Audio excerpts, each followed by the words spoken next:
বাংলাদেশের ইতিহাসে সব শাসক কম বেশি না কম বেশি তারা জুলুম করেছে, কিন্তু সবচেয়ে বেশি করেছে এই মহিলা।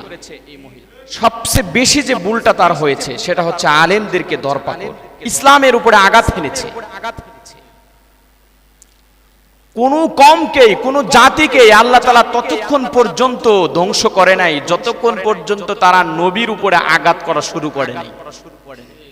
আর আলেমরা আজকে নবীর অরিশ, এদের উপরে যখনই নির্যাতন শুরু হয়েছে তখন থেকে এর কামডাউন শুরু হয়ে গিয়েছে। হয়তো উনি নিজেও বুঝতে পারে নাই, যেরকম ফিরাউন। বিশ্বনবী মুহাম্মদুর রাসূলুল্লাহ সাল্লাল্লাহু আলাইহি সাল্লাম মানুষের সাথে সৎ ব্যবহার করতে বলেছেন, অন্যায় অনাচার অবিচার করতে নিষেধ করেছেন আল্লাহ তাআলার পক্ষ থেকে। এবং জুলুম যারা মজলুম, যারা জুলুমের শিকার হয় তাদের বদদুয়া থেকেও বেঁচে থাকার জন্য উপদেশ দিয়েছেন। সুবহানাল্লাহ পড়েন। কি চমৎকার কথা বিশ্বনবী আমাদেরকে বললেন। মুআজ ইবনে জাবাল, উনাকে যখন ইয়ামানের গভর্নর বানিয়ে পাঠাবেন, ইয়ামিনে যখন পাঠাচ্ছিলেন তখন বলতেছে, ও মুআজ ইবনে জাবাল শোনো, তুমি অবশ্যই ভয় করবা যারা মজলুম, যারা বদদুয়া করে জুলুমের শিকার হয়ে যখন তারা কষ্টে নিমজ্জিত হয়ে যায়, নিপতিত হয়ে যায়, যখন আল্লাহর কাছে ওই বান্দাটা ফরিয়াদ করে, এই ধরনের জুলুম যারা মজলুম, এই মজলুমদের ব্যাপারে তুমি সতর্ক থাকবা সব সময়। কেন না, যখন কোন মুসলিম ব্যক্তি যখন জুলুমের শিকার হয়ে যায় সে তো আর কাউকে বলতে পারে না, সে দরিদ্র মানুষ, নিরহ মানুষ, তার ডানে বামে পিছনে সামনে কেউ নাই, তার উপরে ক্ষমতার কোনো হাত নাই। আর যার ক্ষমতার হাত ছিল সে তো তার উপরে জুলুমই করতেছে, সে কার কাছে বিচার দিবে? তখন সে আল্লাহর কাছে ফরিয়াদ জানায়, আল্লাহ আমার তো দেখার কেউ নাই, কিন্তু আপনি তো মালিক, আপনি তো ইনসাফগার, এই জুলুমের এই অত্যাচারের বিচার আপনিই করিয়েন। বিশ্বনবী বললেন, ও মুআজ, যখন এই মজলুম ব্যক্তি যে জুলুমের শিকার হয়েছে, যখন সে আল্লাহর কাছে ফরিয়াদ জানায়, আল্লাহর কসম আল্লাহ তাআলা আর এই বান্দার দুয়ার মাঝে কোনো পর্দা আর থাকে না।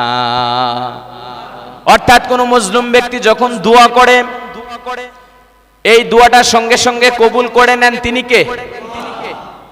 এই জন্য বাংলাদেশের অধিকাংশ মানুষ এতদিন জালিমের জুলুমের শিকার হয়েছিল, কি হয় নাই?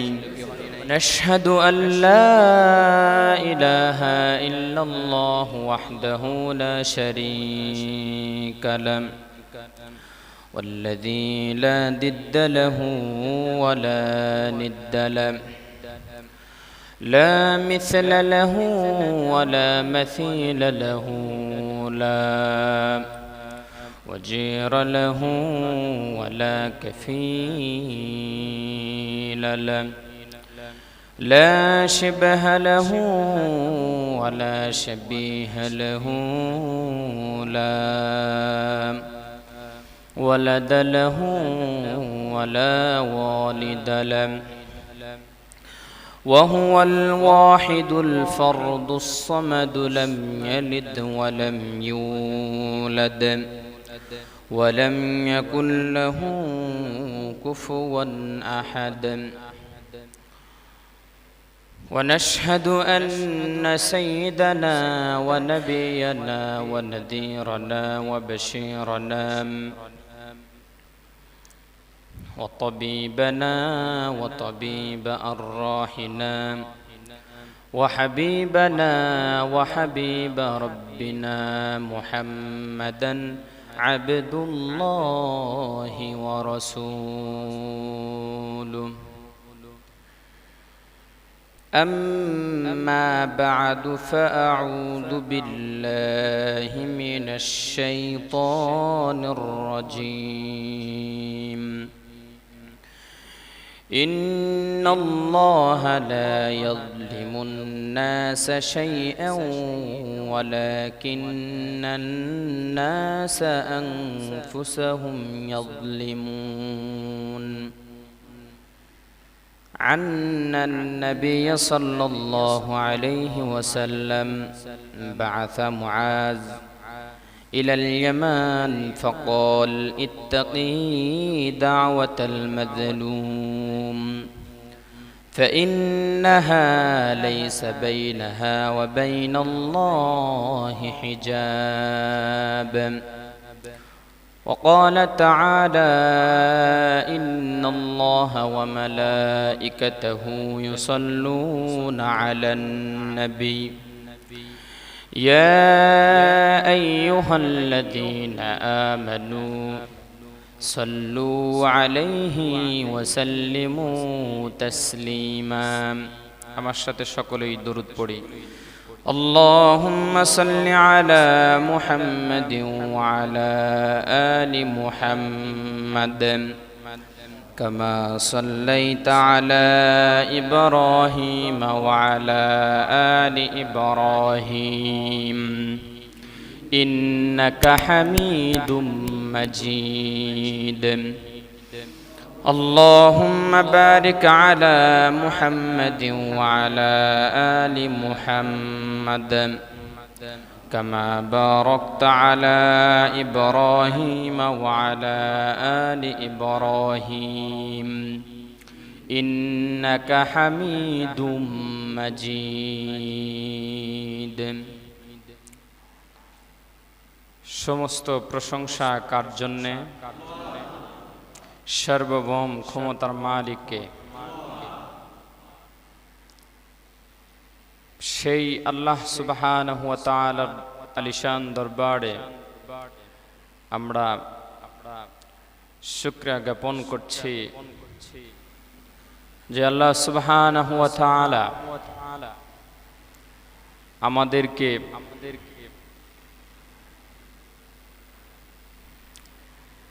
গত কয়েকদিন আগেই বাংলাদেশে যেই ক্লান্তি কাল ঘটেছে সেখান থেকে কোনো রকম আপাতত অবস্থায় আমরা আমাদের দেশ এবং জাতি কিছুটা স্বস্তির মধ্যে আছে কিনা, এই স্বস্তি অবস্থার মধ্য দিয়ে আল্লাহ সুবহানাহু ওয়া তাআলা আমাদেরকে তার ইবাদত করার জন্যে তার ঘর মসজিদে আসার তৌফিক দান করলেন। আমরা খুশি না বেজার? আরো বেশি খুশি হওয়া দরকার, কেননা আমাদের বাংলাদেশের মুসল্লিগুলো তো আসে ফাজকুরুনি আজকুরুকুম ওয়াশকুরুলি ওয়ালা তাকফুরুন, যে ইমাম কখন খুতবা এটা বলে তখন গিয়ে শুধু দাঁড়িয়ে যাব, ঠিক কিনা? এরকম মুসল্লির সংখ্যাই বেশি। কিন্তু আল্লাহ সুবহানাহু ওয়া তাআলার দরবারে আমরা শুকরিয়া জ্ঞাপন করি যে আল্লাহ তাআলা আমাদেরকে আগে এনেছেন।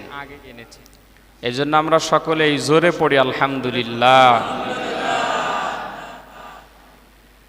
আমরা সকলেই দরুদ পড়ি সেই মহামানবতার মহান মুক্তির দিশারি, যিনি আমাদেরকে সুন্দর রাস্তা, আমাদেরকে জান্নাতের রাস্তা দেখিয়েছেন, আমাদেরকে অসভ্য মানুষ থেকে সভ্য মানুষ হওয়ার জন্য যে পথ পন্থা আল্লাহ সুবহানাহু ওয়া তাআলার পক্ষ থেকে উনি আমাদেরকে দিয়েছেন, সেই মহামানবের প্রতি আমরা সকলেই পড়ি সাল্লাল্লাহু।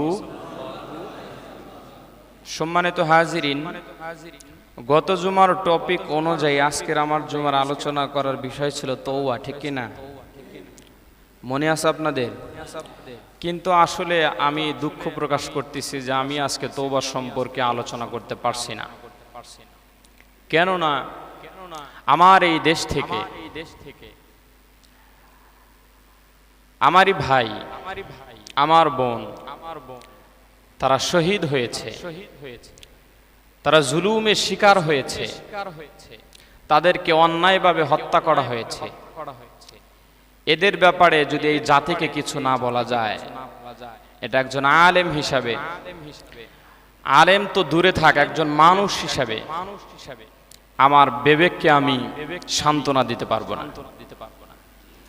আর জুলুম করলে আল্লাহ সুবহানাহু ওয়া তাআলা তার পরিণাম শেষে কি দাঁড়ায়, এটা যুগ যুগ থেকে যারাই জুলুম করেছে যারা অন্যায় করেছে, অবিচার করেছে, তাদের আল্লাহ সুবহানাহু ওয়া তাআলা এভাবেই শাস্তির সম্মুখীন করেছে দুনিয়া থেকেই। অতএব আজকে আমি আলোচনা করব একেবারে সংক্ষিপ্ত আকারে এই শহীদদেরকে নিয়ে। আমরা তাদের রুহের মাগফিরাত কামনা করব এবং জুলুমের বিষয়ে কিছু আলোচনা কোরআন এবং সুন্নাহ থেকে আমরা আলোচনা করব এবং শুনব ইনশাআল্লাহ।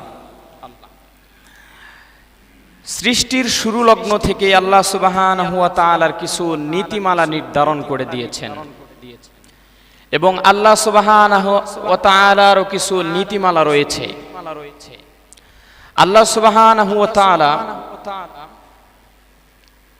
তার নিজের জন্য কিছু নিষিদ্ধ বিষয় আছে, হারাম বিষয় আছে, সুবহানাল্লাহ পড়েন, যা আল্লাহ সুবহানাহু ওয়া তাআলা নিজের উপর হারাম করেছেন, বান্দার উপরেও হারাম করেছেন। তার সর্বপ্রথম কাতারে আছে জুলুম। আল্লাহ সুবহানাহু ওয়া তাআলা জুলুম করা বান্দার উপরে অথবা এই বিশ্ব জাহানের প্রতি জুলুম করা আল্লাহ নিজেই এটা তার উপরে হারাম করে দিয়েছেন। সুবহানাল্লাহ কইলেন না? যেখানে আল্লাহ সুবহানাহু ওয়া তাআলা জুলুম করে না, সে রাজাদিরাজ, রাজাদেরও রাজা, সে যা বলে তাই হয়ে যায়, তিনি তো স্রষ্টা। অথচ আল্লাহ সুবহানাহু ওয়া তাআলা এই জুলুমটাকে সে নিজের উপরে হারাম করে নিয়েছেন। অথচ আমরা আজকে মানুষ, আমরা আমাদের উপরে এই জুলুমটাকে নিজের দিকে টেনে এনেছি, ঠিক কিনা? এই জন্য এই জুলুম করা যাবে না। জুলুমটা আসলে কি? জুলুম হচ্ছে যার যা প্রাপ্য অধিকার, সেই মৌলিক অধিকার থেকে তাদেরকে বঞ্চিত করার নামই হচ্ছে জুলুম। এখন বুঝে থাকলে বলেন তো দেখি, এই শুধু এই সরকারকে নিয়ে আলোচনা সমালোচনার বিষয় আমার কাছে নয়। আমরা যদি বাংলাদেশের ইতিহাস থেকে জানি, একেবারে 1971 সন থেকে 2024 আজকে 9 আগস্ট পর্যন্ত যারাই ক্ষমতার মসনদে বসেছে সবাই কোনো না কোনো ভাবে জুলুম বাঁচছিল। কারো গায়ে যদি লাগে কিচ্ছু করার নেই ভাই, কোনো না কোনো ভাবে, যে কোনো ভাবেই জুলুমের শিকার হয়েছে, তারা জুলুম করেছে।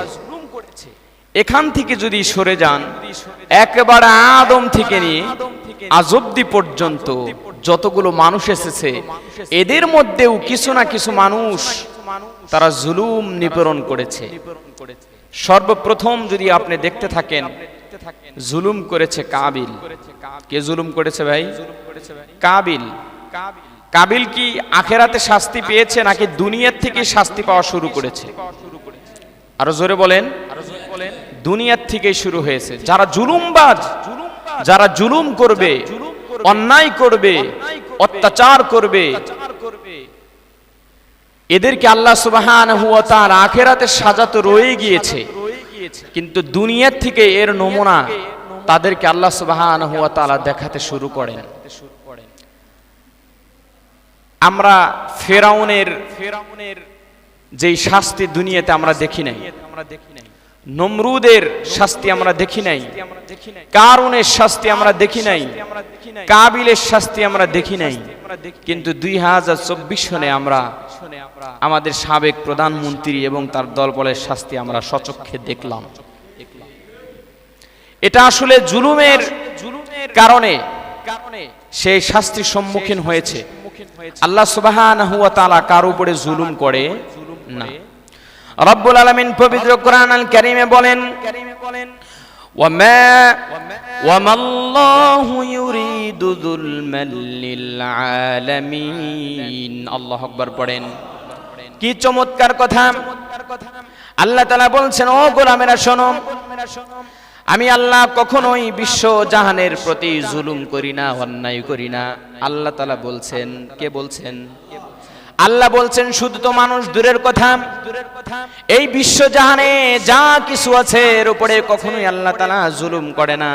শুধু তাই নয়, আল্লাহ তাআলা সূরা নিসার 40 নম্বর আয়াতে আরেকটা কথা বর্ণনা করলেন, ইন্নাল্লাহা লা ইয়াযলিমু মিসকালা যাররা ওয়া ইন তাকু হাসানাতান ইউদাইফহা ওয়া ইউতি মিন লাদুনহু আজরান আযীমা।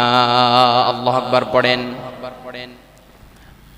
এখানে তো বিশ্বজাহানের কথা বলা হয়েছে, অনেক বিশাল ব্যাপার, কিন্তু আল্লাহ তাআলা এখানে বললেন নিশ্চয় আল্লাহ লা ইয়াযলিমু, জুলুম করে না, মিসকালা যাররা, অণু পরিমাণও জুলুম আল্লাহ তাআলা করে না। সুবহানাল্লাহ পড়েন।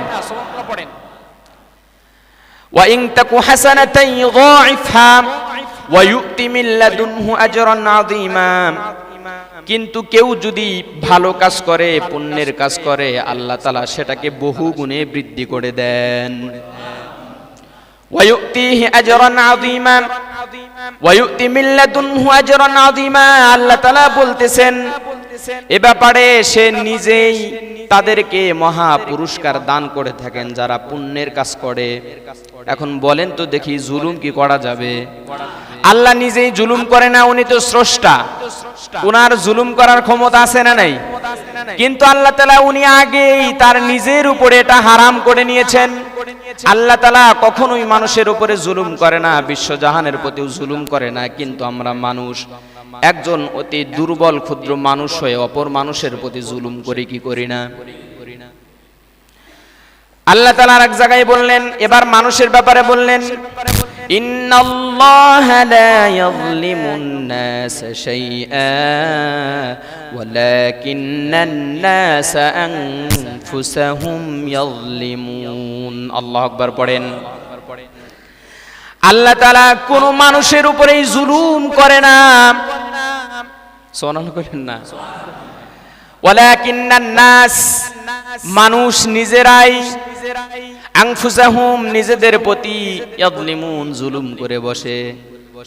অর্থাৎ মানুষ নিজেরাই নিজেদের প্রতি জুলুমটাকে টেনে আনে। নাউজুবিল্লাহ কইলেন না? আপনি ইতিহাস পড়ে দেখেন, কাউকে আল্লাহ তাআলা জুলুম করে নাই, সবাই নিজের থেকে নিজেই জুলুম টেনে এনেছে। বিশ্বনবী মুহাম্মদুর রাসূলুল্লাহ সাল্লাল্লাহু আলাইহি সাল্লাম মানুষের সাথে সৎ ব্যবহার করতে বলেছেন, অন্যায় অনাচার অবিচার করতে নিষেধ করেছেন আল্লাহ তাআলার পক্ষ থেকে। এবং জুলুম যারা মজলুম, যারা জুলুমের শিকার হয়, তাদের বদদুয়া থেকেও বেঁচে থাকার জন্য উপদেশ দিয়েছেন। সুবহানাল্লাহ পড়েন। কি চমৎকার কথা বিশ্বনবী আমাদেরকে বললেন। মুআজ ইবনে জাবাল, উনাকে যখন ইয়ামানের গভর্নর বানিয়ে পাঠাবেন, ইয়ামিনে যখন পাঠাচ্ছিলেন তখন বলতেছে, ও মুআজ ইবনে জাবাল, শোনো, তুমি অবশ্যই ভয় করবা যারা মজলুম, যারা বদদুয়া করে, জুলুমের শিকার হয়ে যখন তারা কষ্টে নিমজ্জিত হয়ে যায়, নিপতিত হয়ে যায়, যখন আল্লাহর কাছে ওই বান্দাটা ফরিয়াদ করে, এই ধরনের জুলুম যারা মজলুম, এই মজলুমদের ব্যাপারে তুমি সতর্ক থাকবা সব সময়। কেন না, যখন কোন মুসলিম ব্যক্তি যখন জুলুমের শিকার হয়ে যায়, সে তো আর কাউকে বলতে পারে না, সে দরিদ্র মানুষ, নিরহ মানুষ, তার ডানে বামে পিছনে সামনে কেউ নাই, তার উপরে ক্ষমতার কোনো হাত নাই। আর যার ক্ষমতার হাত ছিল সে তো তার উপরে জুলুমই করতেছে, সে কার কাছে বিচার দিবে? তখন সে আল্লাহর কাছে ফরিয়াদ জানায়, আল্লাহ, আমার তো দেখার কেউ নাই, কিন্তু আপনি তো মালিক, আপনি তো ইনসাফগার, এই জুলুমের, এই অত্যাচারের বিচার আপনিই করিয়েন। বিশ্বনবী বললেন, ও মুআজ, যখন এই মজলুম ব্যক্তি যে জুলুমের শিকার হয়েছে, যখন সে আল্লাহর কাছে ফরিয়াদ জানায়, আল্লাহর কসম, আল্লাহ তাআলা আর এই বান্দার দুয়ার মাঝে কোনো পর্দা আর থাকে না। অর্থাৎ কোন মজলুম ব্যক্তি যখন দোয়া করে, এই দোয়াটা সঙ্গে সঙ্গে কবুল করে নেন তিনি কে? এই জন্য বাংলাদেশের অধিকাংশ মানুষ এতদিন জালিমের জুলুমের শিকার হয়েছিল কি হয় নাই? এই যে আমাদের ছাত্র ভাইয়েরা তারা যে বলেছে আমরা দ্বিতীয়বার স্বাধীন হলাম, আসলে কি রাষ্ট্রটাকে স্বাধীন করেছে বলেন?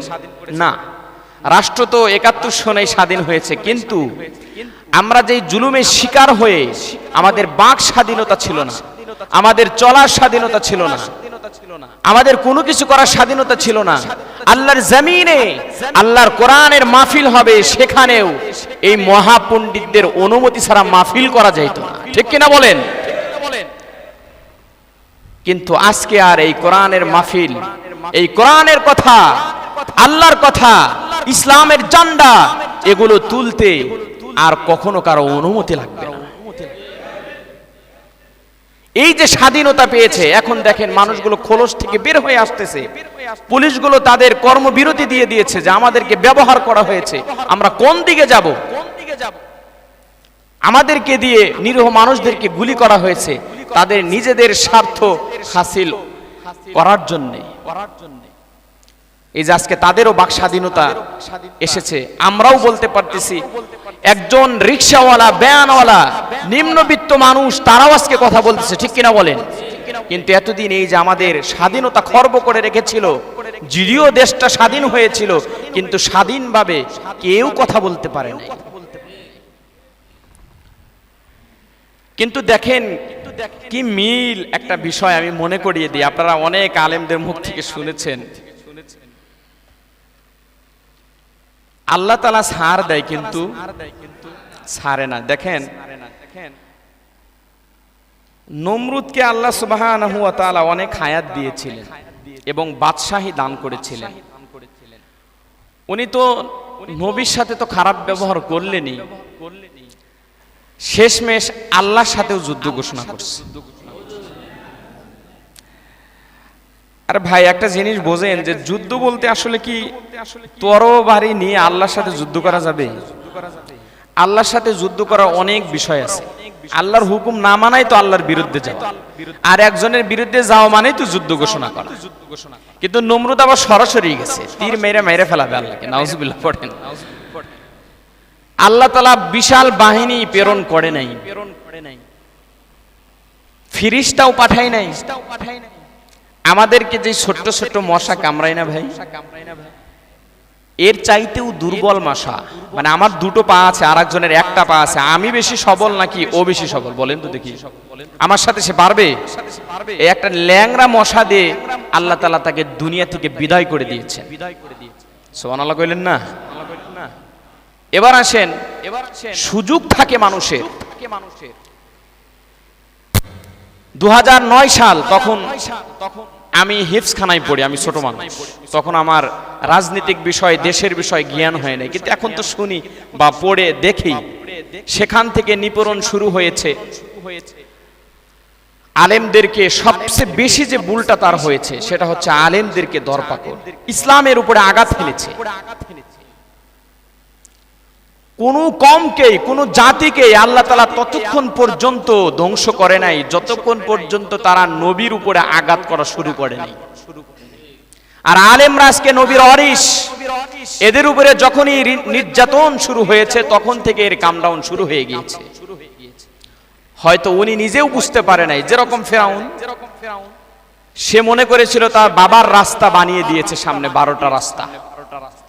যখন উনি দেখতে পেলেন যে মুসা আলাইহিস সালাম প্রায় শেষ প্রান্তে চলে গিয়েছে লোহিত সাগরের, উনি যদি ভাবতো যে আমার দেশ থেকে তো মুসা আর ইসরাইল এরা তো সকলেই চলে গিয়েছে, আমার তো আর কোনো শত্রু বাহিনী নাই, অতএব আমাকে আর এখানে নামার প্রয়োজন নাই, আমি আর আগাবো না। কিন্তু উনি না, জেদ, অহংকার, তাকাব্বুরি, জুলুমের শেষ পর্যায়ে চলে গিয়েছে যে মুসাকে না মেরে আমি আর পিছপা হব না।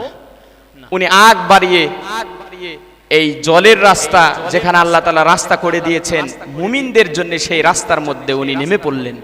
যখনই মাঝখানে চলে গেলেন, আল্লাহ তাআলা পানিকে হুকুম করলেন, পানি এসে তাদেরকে চুবিয়ে চুবিয়ে মেরে ফেললেন।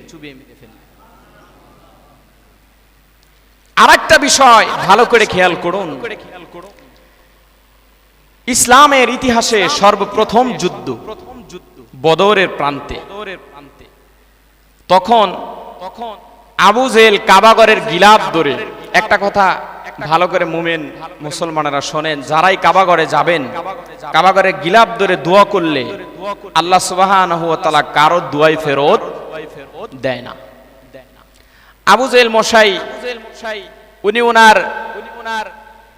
নিজের দুয়ার কারণেই পাকড়াও হয়েছে। উনি বলল যে আল্লাহ, ও কাবার মালিক,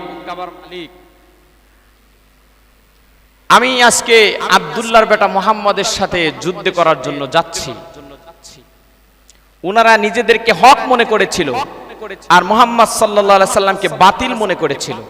উনি বলেছিল, হে কাবার মালিক, যে সৎ পথে আছে, যে সত্য পথে আছে তাকেই তুমি বিজয় দান করে দিও। অতএব বদরের ফলাফল কি হয়ে গেল ভাই? কাদের বিজয় হয়েছিল? এখন এবার আসেন আমার দেশের সাবেক প্রধানমন্ত্রীর কথা। যে আল্লাহ, আপনাদের অনেকেই শুনেছেন, অনেক বক্তৃতার মধ্যে উনি বলেছিল যে সন্ত্রাস, অগ্নিবাজ, মামলাবাজ, হামলাবাজ এদের হাত থেকে এই দেশকে রক্ষা করো। বলছিল কি বলে নাই? বাংলাদেশের ইতিহাসে সব শাসক কম বেশি তারা জুলুম করেছে, কিন্তু সবচেয়ে বেশি করেছে এই মহিলা। উনি নিজেই ওনার দুয়ার কারণে ফেসে গিয়েছে। উনিও যদি চাইতো, যখন প্রথম আন্দোলনে নামলো, ইস্তফা দিয়ে অথবা তাদের দাবিগুলো মেনে নিতে, এইগুলো হতো না, এতগুলো মায়ের বুক খালিও হতো না, সেও ক্ষমতার মসনদে থাকতে পারত। কিন্তু আল্লাহ সুবহানাহু ওয়া তাআলা যখন কাউকে পাকড়াও করে, এমন ভাবে করে ধরলে আর ছাড়ে না। আল্লাহ তাআলা বলেন, ওয়া কাযালিকা আখযু রাব্বিকা ইযা আখাযাল কুরা ওয়া হিয়া যালিমাহ ইন্না আখযাহু আলীমুন শাদীদ। আল্লাহু আকবার। আর তোমার প্রতিপালক যখন কোনো পাপ পূর্ণ জনপদকে ধরে, অর্থাৎ যারা পাপ করে এই জনপদের লোকদেরকে যখন ধরে, তখন এমন ভাবেই ধরে থাকেন, নিশ্চয় তার পাকড়াও খুবই মারাত্মক এবং খুবই কঠোর। এই জন্য আল্লাহ তাআলা যখন ধরবে, তখন তো আর পালাবার জায়গা পাওয়া